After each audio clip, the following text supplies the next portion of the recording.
Rainer Maria Rilke, Poems by Rainer Maria Rilke, translated by Jessie Lamont, 1862 to 1947. Section 1.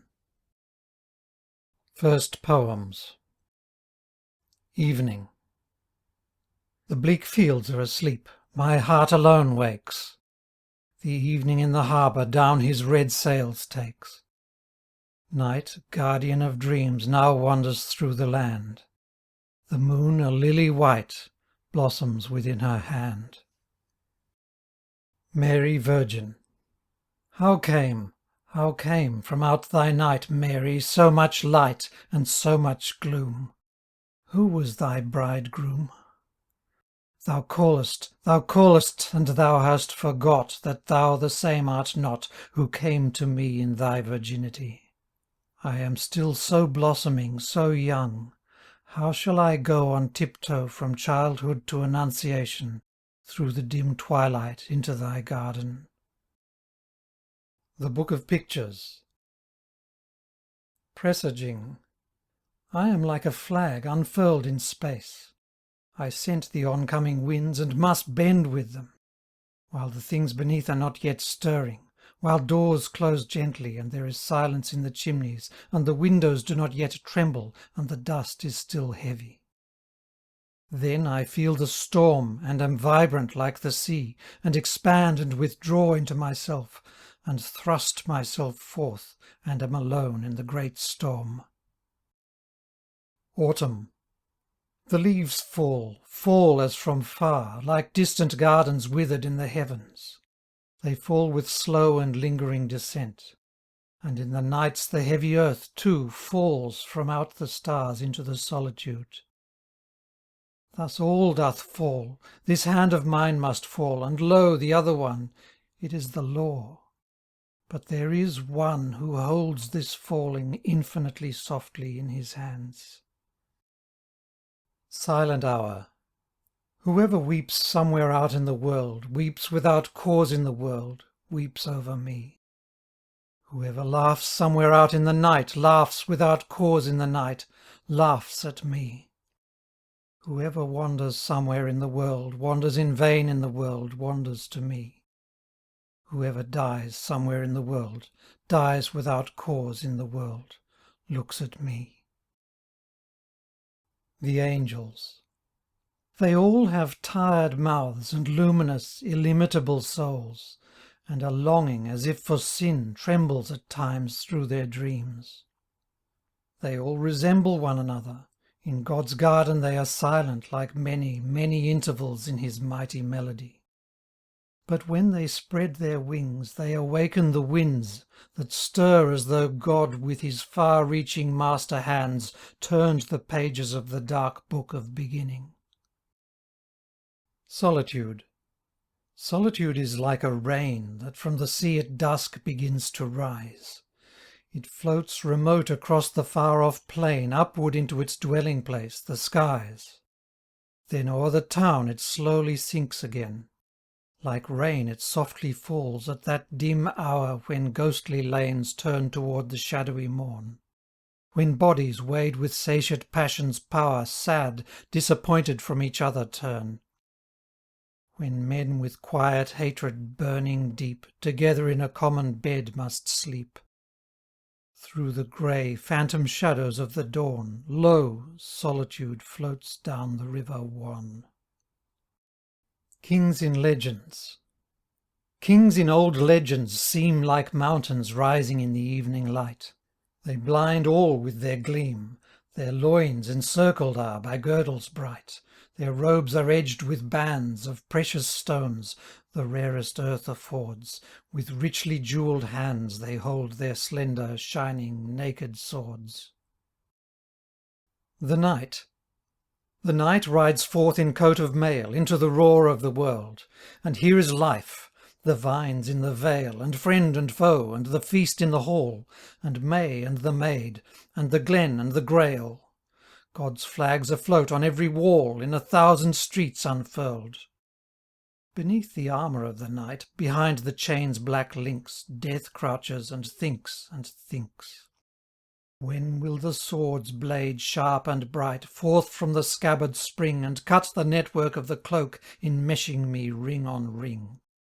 When will the foe's delivering stroke set me free to dance and sing? The Boy.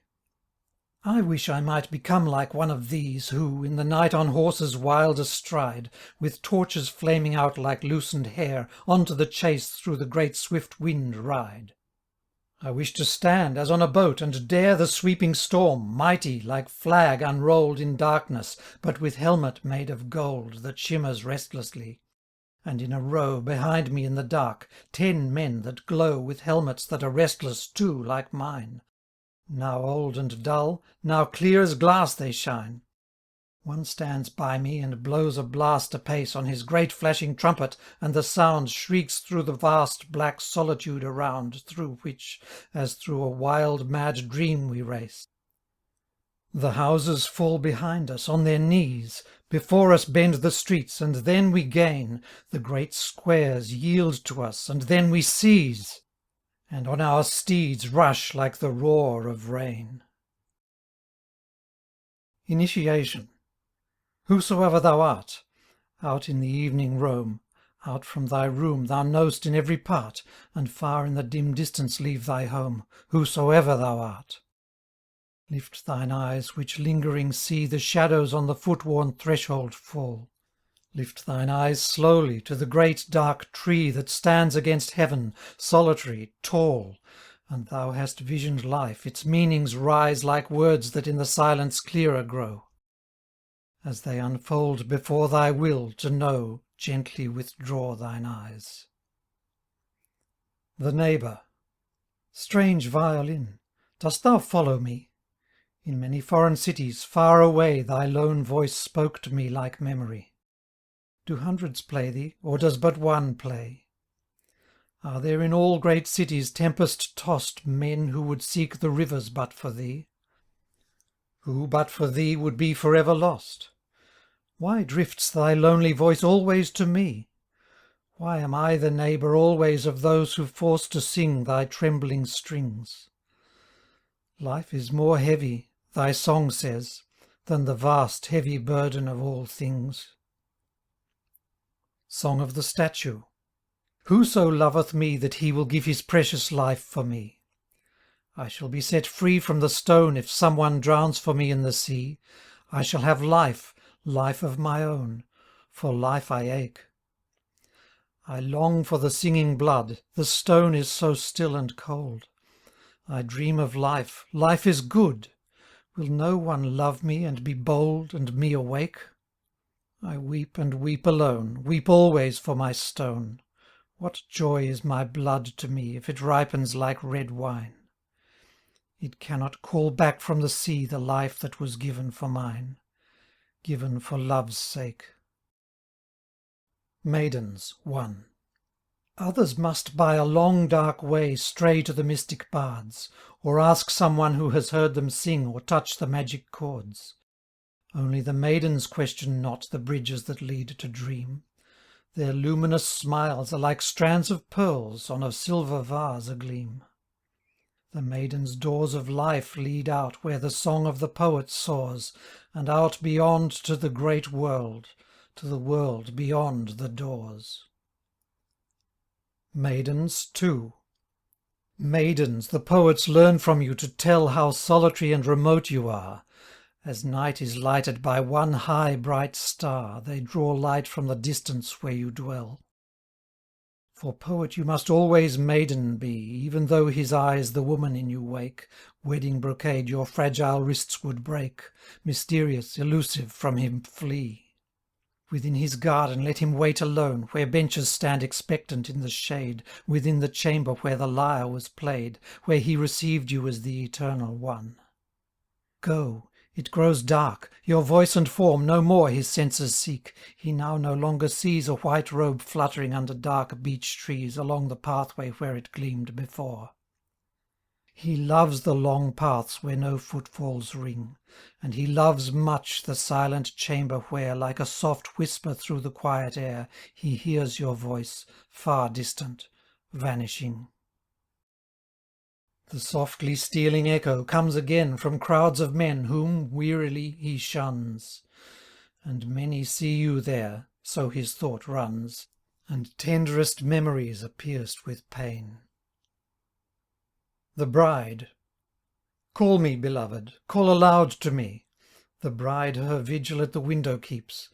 The evening wanes to dusk, the dimness creeps down empty alleys of the old plane tree. Oh, let thy voice enfold me close about, or from this dark house, lonely and remote, through deep blue gardens where grey shadows float, I will pour forth my soul with hands stretched out. Autumnal day. Lord, it is time. So great was summer's glow. Thy shadows lay upon the dials' faces, and o'er wide spaces let thy tempests blow.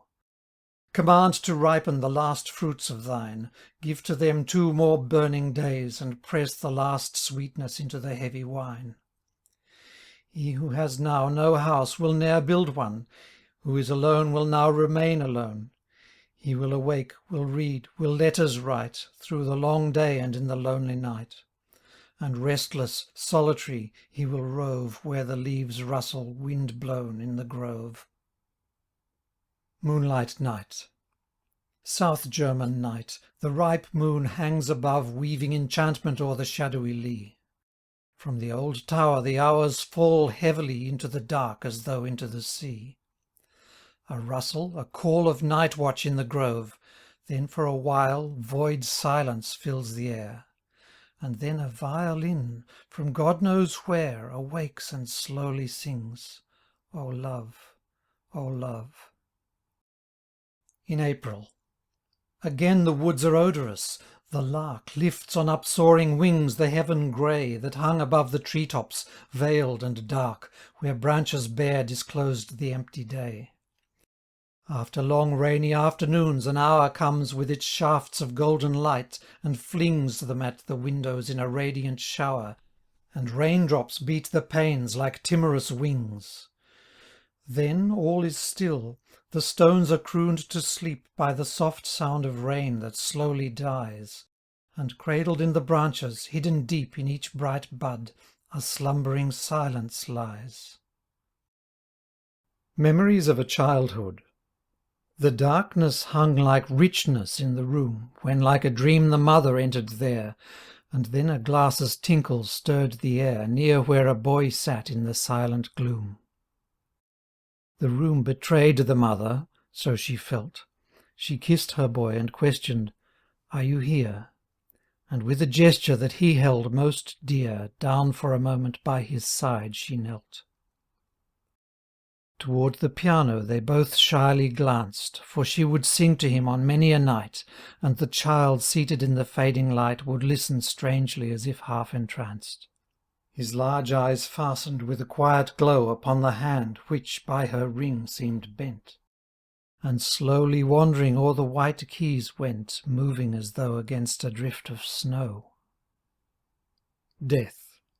Before us great Death stands, our fate held close within his quiet hands. When with proud joy we lift life's red wine up, to drink deep of the mystic shining cup, and ecstasy through all our being leaps, Death bows his head and weeps. The Ashanti. Jardin d'Acclimatation, Paris. No vision of exotic southern countries, no dancing women, supple, brown and tall, whirling from out their falling draperies to melodies that beat a fierce mad call. No sound of songs that from the hot blood rise, no languorous, stretching, dusky, velvet maids flashing like gleaming weapon their bright eyes, no swift, wild thrill the quickening blood pervades. Only mouths widening with a still broad smile of comprehension, a strange knowing leer at white men, at their vanity and guile, an understanding that fills one with fear. The beasts in cages much more loyal are, restlessly pacing, pacing to and fro, dreaming of countries beckoning from afar, lands where they roamed in days of long ago. They burn with an unquenched and smothered fire, consumed by longings over which they brood, oblivious of time, without desire, alone and lost in their great solitude. Remembrance, expectant and waiting you muse on the great rare thing which alone to enhance your life you would choose, the awakening of the stone, the deeps where yourself you would lose. In the dusk of the shelves embossed shine the volumes in gold and browns, and you think of countries once crossed, of pictures, of shimmering gowns of the women that you have lost. And it comes to you then at last, and you rise, for you are aware of a year in the far-off past, with its wonder and fear and prayer. Music. What play you, O boy? Through the garden it stole, like wandering steps, like a whisper, then mute. What play you, O boy? Lo, your gypsying soul is caught and held fast in the pipes of Pan's flute.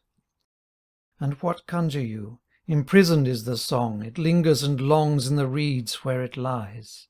Your young life is strong, but how much more strong is the longing that through your music sighs. Let your flute be still and your soul float through waves of sound formless as waves of the sea. For here your song lived and it wisely grew before it was forced into melody. Its wings beat gently, its note no more calls. Its flight has been spent by you, dreaming boy. Now it no longer steals over my walls, but in my garden I'd woo it to joy. Maiden melancholy. A young knight comes into my mind as from some myth of old. He came. You felt yourself entwined as a great storm would round you wind. He went. A blessing undefined seemed left, as when church bells declined and left you wrapped in prayer. You fain would cry aloud, but bind your scarf about you and tear-blind weep softly in its fold. A young knight comes into my mind, full armoured forth to fare. His smile was luminously kind, like glint of ivory enshrined, like a home longing undivined, like Christmas snows where dark ways wind, like sea pearls about turquoise twined, like moonlight silver when combined with a loved book's rare gold. Maidens at Confirmation.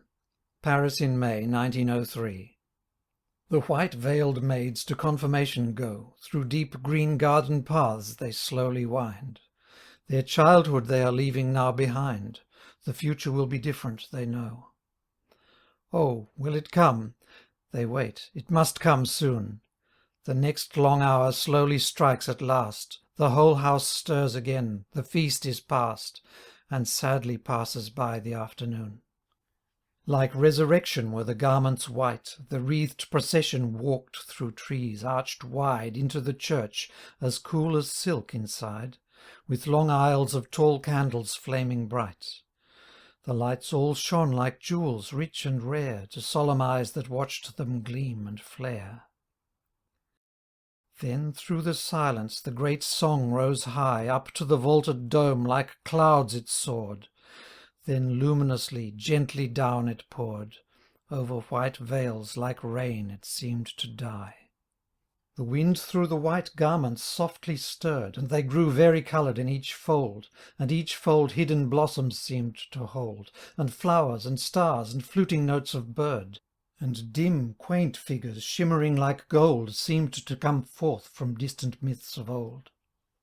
Outside the day was one of green and blue, with touches of a luminous glowing red. Across the quiet pond the small waves sped. Beyond the city, gardens hidden from view sent odours of sweet blossoms on the breeze, and singing sounded through the far-off trees. It was as though garlands crowned everything, and all things were touched softly by the sun. And many windows opened one by one, and the light trembled on them glistening. The woman who loves. Ah, yes, I long for you. To you I glide and lose myself, for to you I belong. The hope that hitherto I have denied, imperious comes to me, as from your side, serious, unfaltering, and swift and strong. Those times, the times when I was quite alone, by memories wrapped that whispered to me low, my silence was the quiet of a stone over which rippling murmuring waters flow. But in these weeks of the awakening spring, something within me has been freed, something that in the past dark years unconscious lay, which rises now within me and commands and gives my poor warm life into your hands, who know not what I was that yesterday. Pont du Carrousel.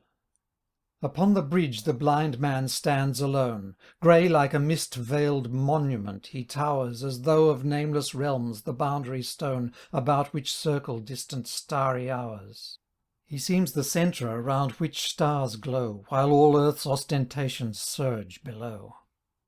Immovably and silently he stands, placed where the confused current ebbs and flows, past fathomless dark depths that he commands, a shallow generation drifting goes. Madness. She thinks, I am... Have you not seen? Who are you then, Marie? I am a queen, I am a queen. To your knee, to your knee. And then she weeps.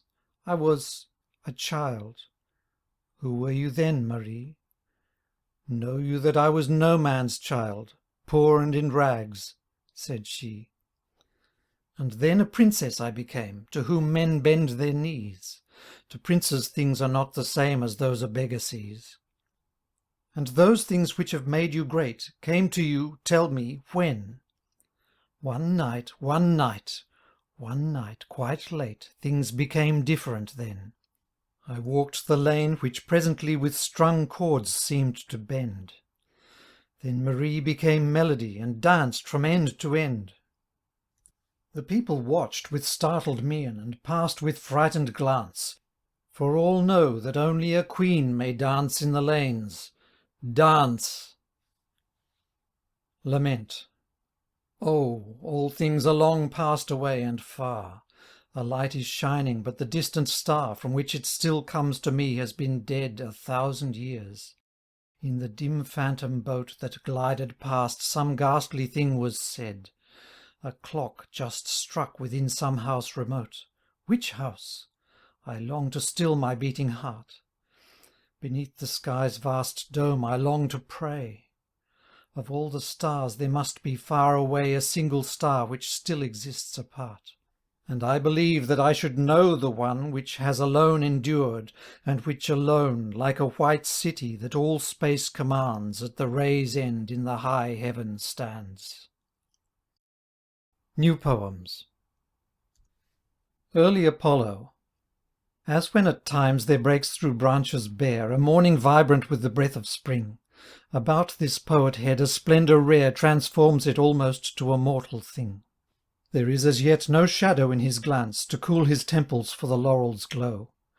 But later o'er those marble brows, perchance, a rose garden with bushes tall will grow, and single petals one by one will fall o'er the still mouth and break its silent thrall. The mouth that trembles with a dawning smile, as though a song were rising there the while. Tomb of a Young Girl. We still remember, the same as of yore, all that has happened once again must be, as grows a lemon tree upon the shore. It was like that. Your light small breasts you bore, and his blood's current coursed like the wild sea. That God, who was the wanderer, the slim despoiler of fair women, he, the wise, but sweet and glowing as your thought of him who cast a shadow over your young limb while bending like your arched brows o'er your eyes. The Poet. You hour! From me you ever take your flight, your swift wings wound me as they whir along. Without you void would be my day and night, without you I'll not capture my great song. I have no earthly spot where I can live, I have no love, I have no household fane, and all the things to which myself I give impoverish me with richness they attain. The Panther. His weary glance, from passing by the bars, has grown into a dazed and vacant stare. It seems to him there are 1,000 bars, and out beyond those bars the empty air. The pad of his strong feet, that ceaseless sound of supple tread behind the iron bands, is like a dance of strength circling around, while in the circle, stunned, a great will stands. But there are times the pupils of his eyes dilate, the strong limbs stand alert, apart, tense with the flood of visions that arise, only to sink and die within his heart. Growing blind. Among all the others there sat a guest who sipped her tea as if one apart, and she held her cup not quite like the rest. Once she smiled so it pierced one's heart. When the group of people arose at last and laughed and talked in a merry tone, as lingeringly through the rooms they passed, I saw that she followed alone. Tense and still, like one who to sing must rise before a throng on a festal night, she lifted her head, and her bright, glad eyes were like pools which reflected light. She followed on slowly after the last, as though some object must be passed by. And yet as if were it once but past, she would no longer walk, but fly. The Spanish Dancer. As a lit match first flickers in the hands before it flames, and darts out from all sides bright twitching tongues, so, ringed by growing bands of spectators, she, quivering, glowing, stands poised tensely for the dance, then forward glides, and suddenly becomes a flaming torch. Her bright hair flames, her burning glances scorch, and with a daring art at her command, her whole robe blazes like a firebrand, from which is stretched each naked arm, awake, gleaming and rattling like a frightened snake. And then, as though the fire fainter grows, she gathers up the flame, again it glows, as with proud gesture and imperious air she flings it to the earth, and it lies there, furiously flickering and crackling still. Then haughtily victorious, but with sweet, swift smile of greeting, she puts forth her will and stamps the flames out with her small, firm feet. Offering. My body glows in every vein, and blooms to fullest flower since I first knew thee. My walk unconscious pride and power assumes. Who art thou then, thou who awaitest me? When from the past I draw myself the while, I lose old trace as leaves of autumn fall. I only know the radiance of thy smile, like the soft gleam of stars, transforming all.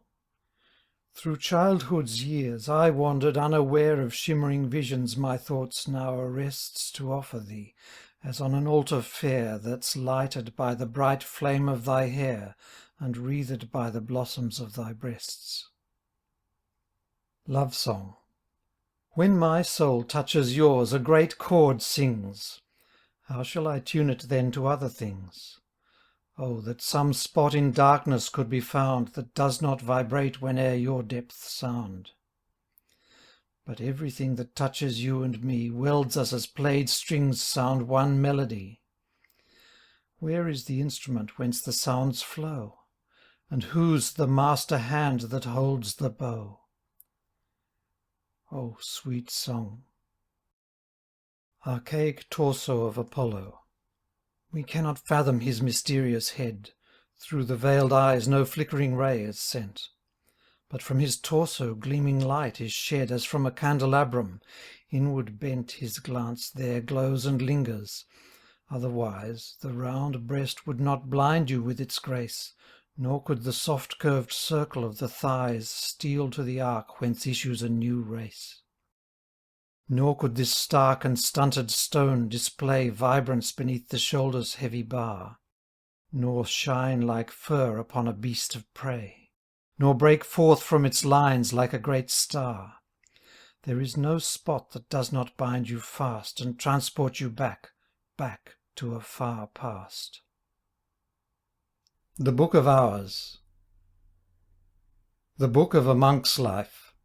I live my life in circles that grow wide and endlessly unroll. I may not reach the last, but on I glide, strong-pinioned toward my goal. About the old tower, dark against the sky, the beat of my wings hums. I circle about God, sweep far and high on through millenniums. Am I a bird that skims the clouds along, or am I a wild storm, or a great song? Many have painted her, but there was one who drew his radiant colours from the sun. Mysteriously glowing through a background dim, when he was suffering she came to him, and all the heavy pain within his heart rose in his hands and stole into his art. His canvas is the beautiful bright veil through which her sorrow shines. There, where the frail texture o'er her sad lips is closely drawn, a trembling smile softly begins to dawn. Though angels with 7 candles light the place, you cannot read the secret of her face. In cassocks clad I have had many brothers in southern cloisters where the laurel grows.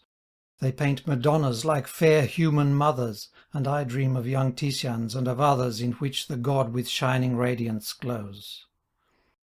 But though my vigil constantly I keep, my God is dark, like woven texture flowing, 100 drinking roots all intertwined. I only know that from his warmth I'm growing. More I know not. My roots lie hidden deep, my branches only are swayed by the wind. Thou anxious one, and dost thou then not hear against thee all my surging senses sing? About thy face in circles drawing near, my thought floats like a fluttering white wing. Dost thou not see before thee stands my soul, in silence wrapt my springtime's prayer to pray? But when thy glance rests on me, then my whole being quickens and blooms like trees in May. When thou art dreaming, then I am thy dream, but when thou art awake, I am thy will, potent with splendour, radiant and sublime, expanding like far space, starlit and still, into the distant mystic realm of time. I love my life's dark hours, in which my senses quicken and grow deep, while as from faint incense of faded flowers or letters old I magically steep myself in days gone by, again I give myself unto the past, again I live. Out of my dark hours wisdom dawns apace, infinite life unrolls its boundless space. Then I am shaken as a sweeping storm shakes a ripe tree that grows above a grave, round whose cold clay the roots twine fast and warm. And youth's fair visions that glowed bright and brave, dreams that were closely cherished and for long, are lost once more in sadness and in song. The Book of Pilgrimage. By day thou art the legend and the dream that like a whisper floats about all men, the deep and brooding stillnesses which seem, after the hour has struck, to close again. And when the day with drowsy gesture bends and sinks to sleep beneath the evening skies, as from each roof a tower of smoke ascends, so does thy realm, my God, around me rise. All those who seek thee tempt thee, and those who find would bind thee to gesture and to form. But I would comprehend thee as the wide earth unfolds thee. Thou growest with my maturity, thou art in calm and storm. I ask of thee no vanity to evidence and prove thee, thou wert in aeons old. Perform no miracles for me, but justify thy laws to me, which as the years pass by me all soundlessly unfold. In a house was one who arose from the feast and went forth to wander in distant lands, because there was somewhere far off in the east a spot which he sought where a great church stands. And ever his children, when breaking their bread, thought of him and rose up and blessed him as dead. In another house was the one who had died, who still sat at table and drank from the glass, and ever within the walls did abide. For out of the house he could no more pass. And his children set forth to seek for the spot where stands the great church which he forgot. Extinguish my eyes, I still can see you. Close my ears, I can hear your footsteps fall. And without feet I still can follow you, and without voice I still can to you call. Break off my arms, and I can embrace you, enfold you with my heart as with a hand. Hold my heart, my brain will take fire of you as flax ignites from a lit firebrand. And flame will sweep in a swift rushing flood through all the singing currents of my blood. In the deep nights I dig for you, O treasure. To seek you over the wide world I roam, for all abundance is but meagre measure of your bright beauty which is yet to come. Over the road to you the leaves are blowing, few follow it, the way is long and steep. You dwell in solitude, oh, does your glowing heart in some far-off valley lie asleep? My bloody hands with digging bruised I've lifted, spread like a tree I stretch them in the air, to find you before day to night has drifted. I reach out into space to seek you there. Then, as though with a swift impatient gesture, flashing from distant stars on sweeping wing, you come, and over earth a magic vesture steals gently as the rain falls in the spring. The Book of Poverty and Death. Her mouth is like the mouth of a fine bust that cannot utter sound, nor breathe, nor kiss, but that had once from life received all this, which shaped its subtle curves, and ever must from fullness of past knowledge dwell alone, a thing apart, a parable in stone. Alone thou wanderest through space, profound one with the hidden face. Thou art poverty's great rose, the eternal metamorphose of gold into the light of sun. Thou art the mystic homeless one. Into the world thou never came, too mighty thou, too great to name. Voice of the storm, song that the wild wind sings, thou harp that shatters those who play thy strings. A watcher of thy spaces make me a listener at thy stone. Give to me vision and then wake me upon thy oceans all alone. Thy rivers' courses let me follow where they leap the crags in their flight, and where at dusk in caverns hollow they croon to music of the night. Send me far into thy barren land where the snow clouds the wild wind drives, where monasteries like grey shrouds stand, august symbols of unlived lives. There pilgrims climb slowly one by one, and behind them a blind man goes.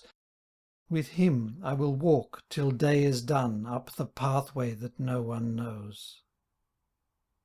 End of Rainer Maria Rilke. Poems by Rainer Maria Rilke. Translated by Jessie Lemont, 1862 to 1947.